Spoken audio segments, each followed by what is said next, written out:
Hello दोस्तों, स्वागत है आपके अपने YouTube channel three little tutor में। जैसा कि आप लोग को पता है कि यूपीआरटी के फॉर्म आ गए हैं और 2 फरवरी से भरे जा रहे हैं।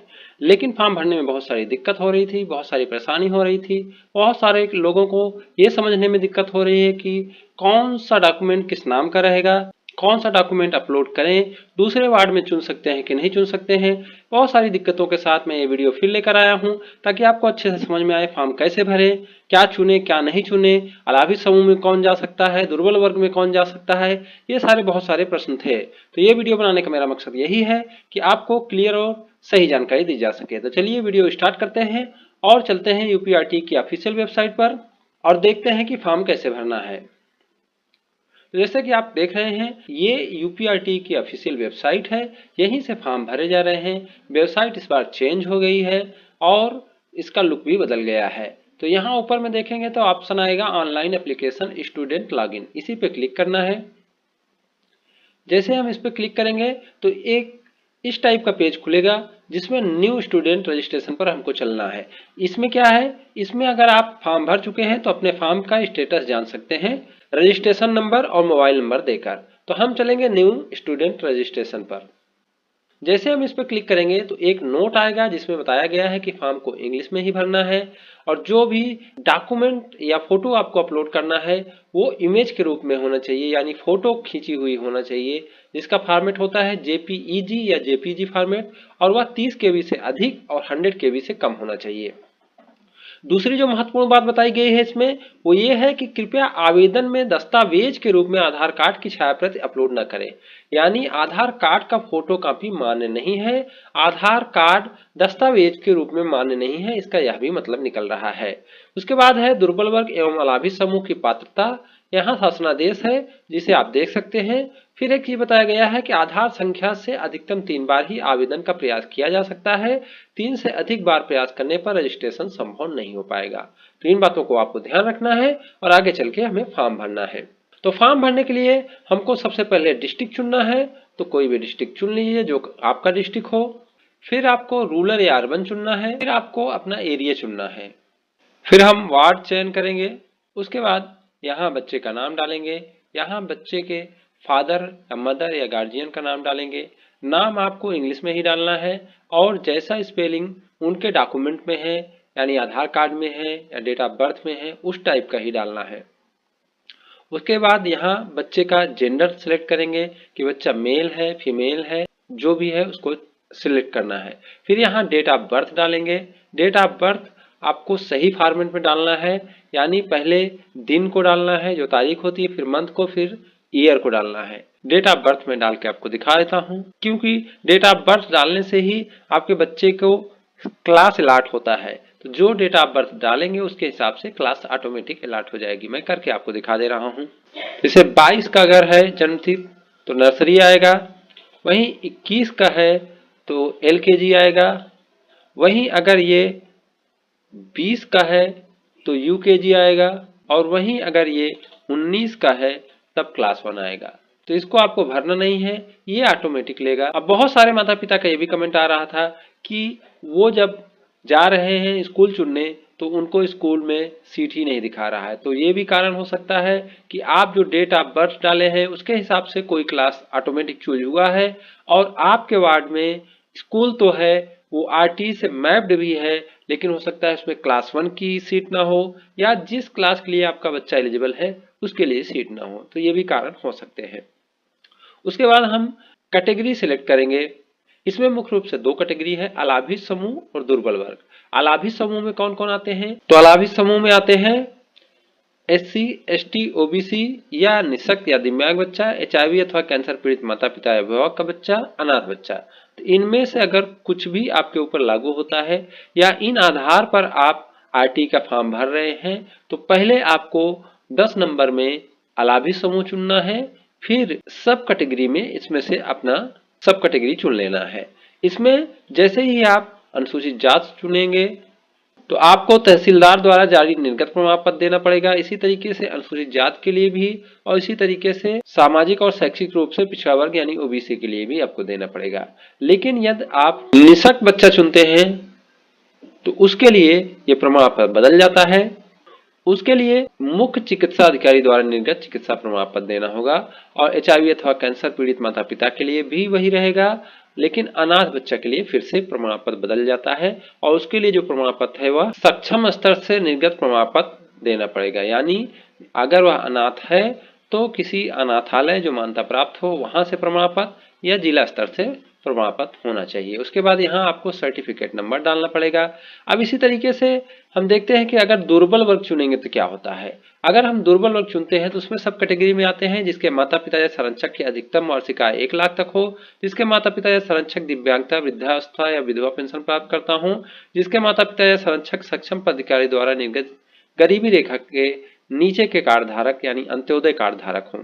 तो इतने चीजें हैं। अब इसमें एक चीज और क्लियर होता है, इसमें सब माता पिता का है तो प्रमाण पत्र भी माता पिता का ही लगेगा। अब इसमें अगर हम चुनते हैं तो हमको क्या डॉक्यूमेंट देना पड़ेगा और कहां से देना पड़ेगा वो आएगा। अब जैसे जिसके माता पिता या संरक्षक की अधिकतम आय 1 लाख रुपए तक है उसके लिए सक्षम स्तर से निर्गत वार्षिक आय प्रमाण पत्र देना पड़ेगा। इसी तरीके से माता पिता दिव्यांगता, वृद्धावस्था या विधवा पेंशन प्राप्त करता है तो उनके लिए दिव्यांगजन सशक्तिकरण विभाग, स्वास्थ्य विभाग या समाज कल्याण विभाग द्वारा जारी प्रमाण पत्र देना पड़ेगा। और यह जिसके माता पिता या संरक्षक प्राधिकारी द्वारा निर्गत गरीबी रेखा के नीचे के अंत्योदय कार्ड धारक हैं उनके लिए खाद्य एवं रसद विभाग द्वारा जारी गरीबी रेखा के नीचे के कार्ड धारक यानी अंत्योदय कार्ड धारक अथवा सक्षम स्तर से निर्गत प्रमाण पत्र, तो ये प्रमाण पत्र लगेंगे। अब इस प्रमाण पत्र को आपको यहाँ से चूज फाइल करके फाइल को यहाँ डालना है और ये फाइल जेपीजी या जेपीईजी फॉर्मेट में होनी चाहिए, 30 केबी से अधिक, 100 केबी से कम होनी चाहिए। अब जो महत्वपूर्ण चीज आगे है वो है पेरेंट गार्जियन आधार डिटेल। तो यहाँ सबसे पहले आपको आधार होल्डर का रिलेशन देखना है, बच्चे से उसका रिलेशन क्या है, कि फादर का आधार आप दे रहे हैं या मदर का दे रहे हैं या गार्जियन का दे रहे हैं, तो जिसका भी दे रहे हैं आप उसका चुन लीजिए।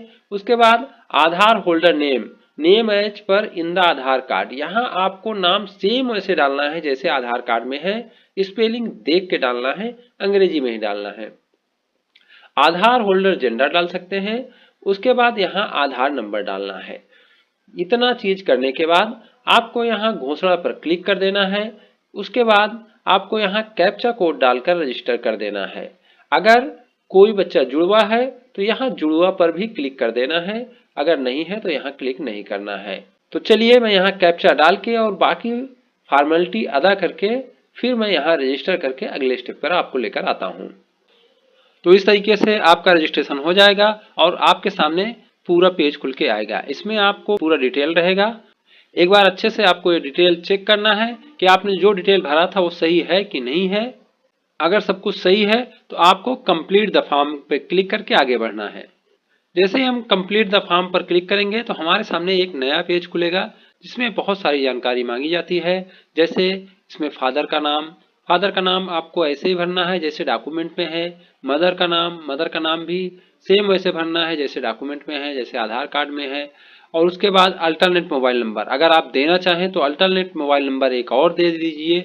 इसको देना चाहिए क्योंकि हो सकता है कि पहले मोबाइल नंबर में आपको कोई दिक्कत हो तो दूसरा मोबाइल नंबर आपका काम कर जाएगा, लेकिन ये मैंडेटरी नहीं है, इसमें स्टार नहीं लगा हुआ है। इसी तरीके से वोटर आईडी कार्ड जो मतदाता पहचान पत्र का ईपिक नंबर होता है उसको यहाँ भरना है, ये भी मैंडेटरी नहीं है, इसमें भी स्टार नहीं लगा हुआ है, इसको भी आप छोड़ सकते हैं, भर भी सकते हैं। फिर करेंट एड्रेस आपको भरना है, एड्रेस वही भरना है जिसका वेरिफिकेशन आपके डॉक्यूमेंट के साथ हो सके, क्योंकि यहाँ नीचे 14 नंबर में आप देख सकते हैं एड्रेस प्रूफ लिखा हुआ है। तो जो एड्रेस प्रूफ इसमें अपलोड करेंगे वही एड्रेस यहाँ से मैच होना चाहिए, नहीं तो आपका फॉर्म रिजेक्ट हो सकता है। तो इसलिए यहाँ एड्रेस वही लिखें जो इस एड्रेस प्रूफ में मेंशन है। उसके बाद आपको एनुअल इनकम भरना है, यहाँ देख लीजिए एनुअल इनकम बोला गया है और राउंड फिगर में आपको भरना है, डेसिमल नहीं देना है। डेसिमल अगर आता भी है तो उसको नहीं देना है, राउंड फिगर में आपको देना है। फिर सिलेक्शन ऑफ मोड, ये सब पुराने आधार पे हैं, पहले भी ऐसे ही फॉर्म भरे जाते थे। कहाँ से आप फॉर्म भर रहे हैं, खुद भर रहे हैं या इंटरनेट कैफे से भर रहे हैं या कैसे भर रहे हैं वो यहाँ आप चुन सकते हैं।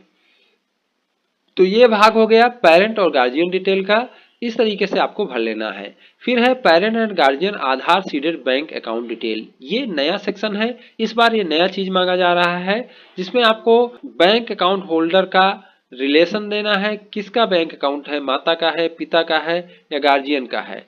तो यहाँ आधार कार्ड माता का दिया गया था, इसलिए यहाँ माता को ही चुनेंगे। फिर अकाउंट होल्डर का नाम यहाँ लिखेंगे, फिर बैंक को सिलेक्ट करेंगे, किस बैंक में आपका खाता है, उसके हिसाब से आपको यहाँ से लिस्ट मिल जाएगी, इसमें से कोई भी आप चुन सकते हैं जिसमें आपका खाता हो।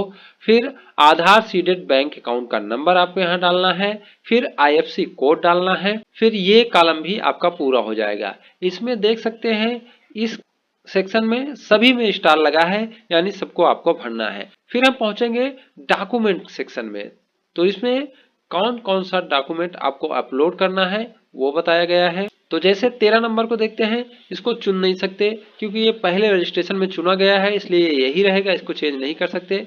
एड्रेस प्रूफ में आप इतने एड्रेस प्रूफ दे सकते हैं, जैसे वोटर कार्ड दे सकते हैं, राशन कार्ड दे सकते हैं, पासपोर्ट दे सकते हैं, इलेक्ट्रिसिटी का बिल दे सकते हैं, वाटर यानी पानी का बिल दे सकते हैं, ड्राइविंग लाइसेंस दे सकते हैं, तहसील स्तर से निर्गत निवास प्रमाण पत्र दे सकते हैं, ग्रामीण क्षेत्र में जॉब कार्ड अगर आपका है तो उसको दे सकते हैं। इसमें से जो चीज भी आप चुनेंगे उसी को यहाँ अपलोड करना है। फिर नेक्स्ट है स्टूडेंट का एज का प्रूफ, सक्षम स्तर से निर्गत जन्म प्रमाण पत्र। तो यहाँ आपको जन्म प्रमाण पत्र ही देना है, तो इसलिए एक ही ऑप्शन है, इसलिए जन्म प्रमाण पत्र ही देना होगा और यहाँ आपको उसको अपलोड करना रहेगा। फिर यहाँ बच्चे की फोटो अपलोड करना है। फिर जो ये चौथा अपलोड का ऑप्शन है, ये नया खुला है, मुख्य पृष्ठ पर नाम तथा बैंक खाते का विवरण प्रदर्शित हो ऐसा फोटो एक ठुक यहाँ देना है, माने बैंक खाते का डिटेल भी यहाँ देना है। तो इन सब चीजों को यहाँ चुन के फिर यहाँ क्लिक करेंगे, click here to upload all images. जैसे ही क्लिक करेंगे यहाँ सारे इमेज अपलोड हो जाएंगे। उसके बाद सेक्शन शुरू होता है स्कूल चुनने का। फिर हम चुनेंगे स्कूल। तो स्कूल आप जो सबसे अच्छा स्कूल जिसे मानते हैं, जिसमें आप अपने बच्चे का एडमिशन कराना चाहते हैं, उसको चुनेंगे। जैसे यहाँ देख सकते हैं कुछ स्कूल दिखा रहे हैं, तो कोई स्कूल आप चुन सकते हैं और जितने स्कूल आप चाहें उतने चुन सकते हैं जितने आपके स्कूल में दिखा रहे हैं। स्कूल चुनने के बाद आपको यहाँ एक क्लिक करना है और फिर यहाँ कैप्चा लिख के हम सेव कर देंगे। तो चलिए हम सेव करते हैं। तो जैसे ही हम सेव करेंगे हमारे सामने ये पूरा फॉर्म आ जाएगा, जिसमें पूरा डिटेल है कि आपने क्या क्या डिटेल दिया था, क्या क्या चीजें भरी हैं। तो इसको आपको फिर से चेक करना है और देखना है कि क्या कोई गलती तो नहीं हुई है। तो इसको आपको नीचे तक पूरा चेक कर लेना है कि आपसे कोई गलती तो नहीं हुई है। अगर गलती आपको दिखती है कहीं किसी नाम के स्पेलिंग में, कहीं कोई दिक्कत अगर आपको लगती है, तो यहाँ ऊपर में आप देख सकते हैं एडिट का ऑप्शन है, इसको एडिट भी कर सकते हैं।